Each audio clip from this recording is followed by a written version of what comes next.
I think it is really ironic that we sit here and talk about how we will benefit children, and at the same time, we're talking about how it's okay to abort a baby and, excuse me, and to dissect it and take out its body parts and use that for research. But at the same time, we talk about how this will save babies. So it's very ironic. Do we want to save babies or do we not want to save babies?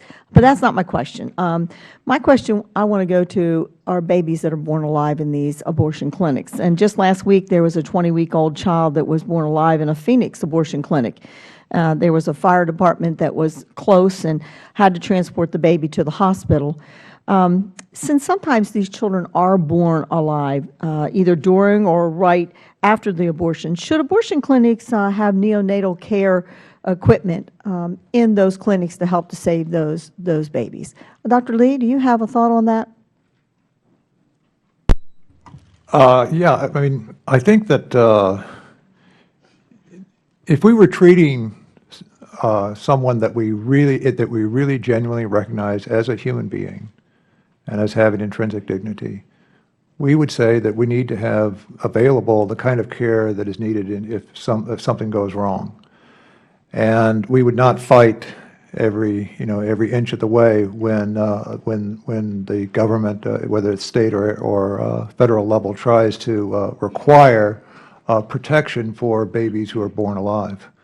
So yes, I think yes, neonatal care, access to ambulance care. I think that is a minimum, I think. Dr. Schmainda, do you have a thought on that? I can't imagine it, because when you have the neonatal care unit, you're recognizing that this is a human person. And I think absolutely it must be, because it is a human person.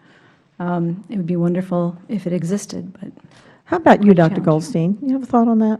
I am not an expert on the sort of equipment that should be present in an abortion clinic, and it would be inappropriate for me to speculate. Well, can I ask you, do you think it's wrong to let a child die that is born in a abortion clinic and needs medical assistance? I think it is wrong to let a child die. Thank you. The second question that I have along these lines, should the mother be told as a part of that consent form that there's a chance that your baby will be born alive and that our clinic will give your baby the best care? Ethically, what do you think about that, Dr. Lee? Well, I think it's hard to say when you talk about percentages, and it's a difficult question to answer because the premise of it is that we're talking about asking someone full consent for something that I think if they genuinely understood and had had a moral outlook, a just outlook, they would not really want to consent to that. So it's kind of I find it difficult to answer that question. But I would say that I think in general there is not enough consent, enough information given to the woman about the nature of what it is that's being killed in an abortion. Sometimes it's even hidden from her that anything's being killed, that that there was even something alive.